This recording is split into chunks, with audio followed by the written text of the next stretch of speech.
although I've never hesitated with any other vaccinations for my kids. For me, part of the hesitation with the COVID-19 vaccine is the messaging that has come out of the American Association of Pediatrics and other organizations who have said things like thousands of kids have been hospitalized and hundreds have died from COVID-19. Lost hundreds of children. There have been thousands who've been hospitalized, thousands who've developed an inflammatory syndrome. Approximately 300 children died of COVID. I can't emphasize it enough. The virus can be deadly. So you're saying teens and young adults should still get the vaccine? There's no question about it, is that right now 12 and older should get this vaccine. That perspective, the risk of COVID is so much greater than any theoretical risk from the vaccine. Many of us with any knowledge of COVID in healthy kids, this likely has not been our experience at all. Any child that I know that has had COVID-19 has had a mild cold or even no symptoms at all. And while I know that there are exceptional cases out there, thankfully these seem to be very rare. And data seems to be backing up what we're all experiencing. Researchers at the Stanford University School of Medicine published an article in the journal Hospital Pediatrics and analyzed COVID-19 data from a pediatric hospital from May 2020 until February 2021.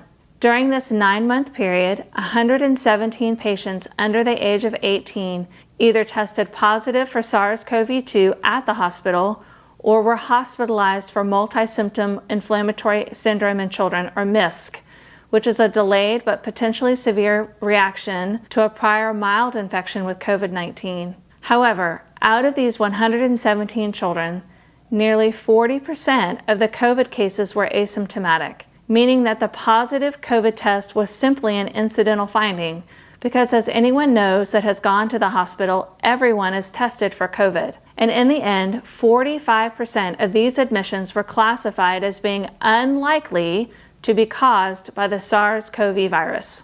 But the data that was likely reported was that 117 children were hospitalized with COVID-19. You can see how this can cause overcounting of the severity of COVID disease in children, and how data really needs to specify if people are being admitted for COVID or with COVID. It really is an important distinction. Furthermore, in a recent Lancet respiratory article published in March 2021, they compared the severity of COVID with influenza in hundreds of thousands of patients in France. Of the patients hospitalized, the proportion of pediatric patients, which was defined as younger than 18 years old, was smaller for COVID-19 than for influenza. This study found that 1,227 pediatric patients, or 1.4%, were hospitalized with COVID, while 8,942, or 19.5%, were hospitalized with influenza.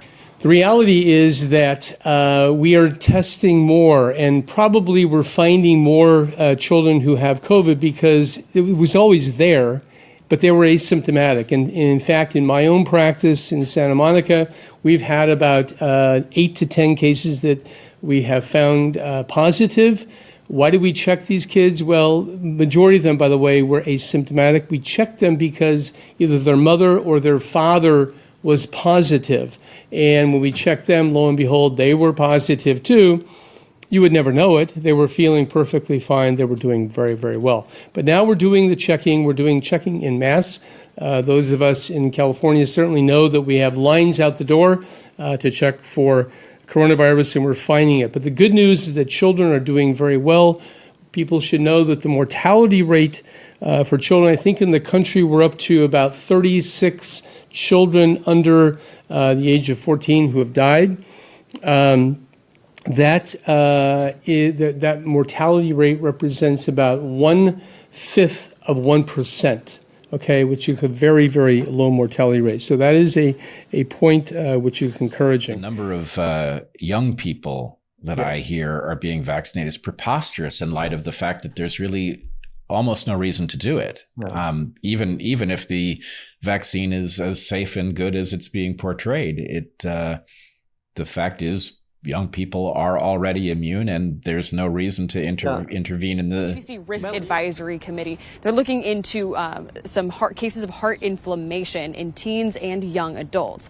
They say the complications are more common in males than females, and the problems tend to show up about 4 days after people receive the second dose of the Pfizer or Moderna vaccine.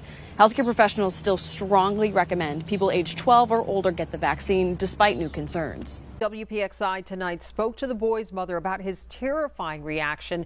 She told Channel 11 Serafina James she's getting the word out because she doesn't want other families to have to go through this.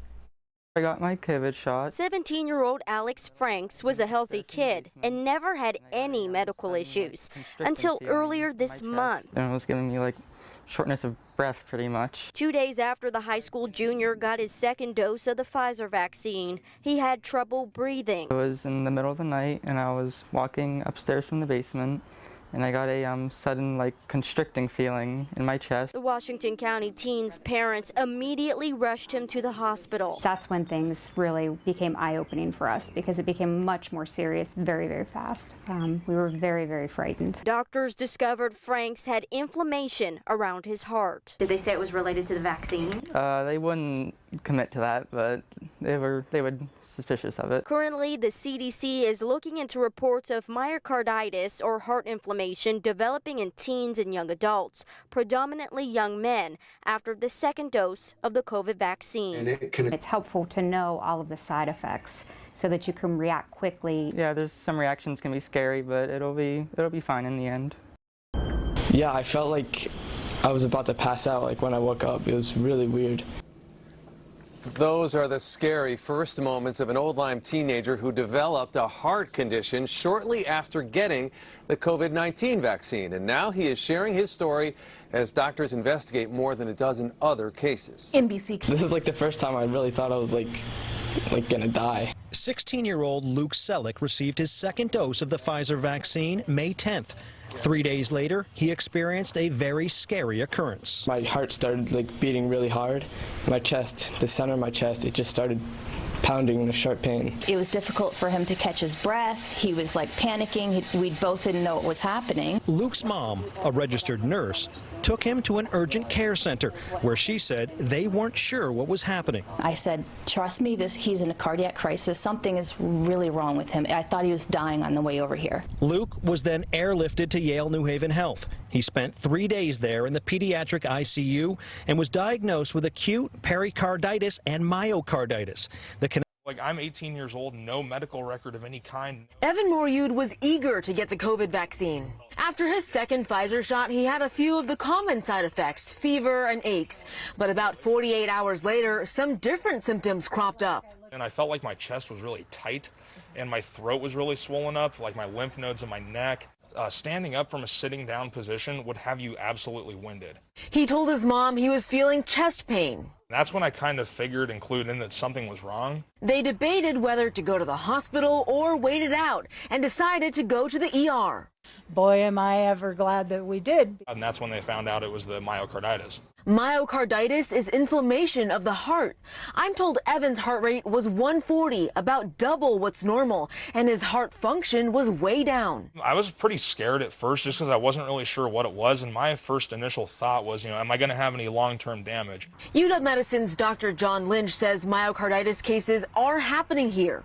We are seeing some cases in Washington State that are happening after vaccination. He says while scientists are figuring it out, as more young people get vaccinated, they want to share their experience. So people know the symptoms that they need to look for. It could have been that he could have suffered permanent heart damage, or sudden death is also a result of this. For children, the likelihood of having any sort of severe disease is very small, at least at this point. So to tell parents and teens that this vaccine will save their lives is an overreach. Have we not learned yet to take what the authorities tell us with a pinch of salt until it's proved otherwise?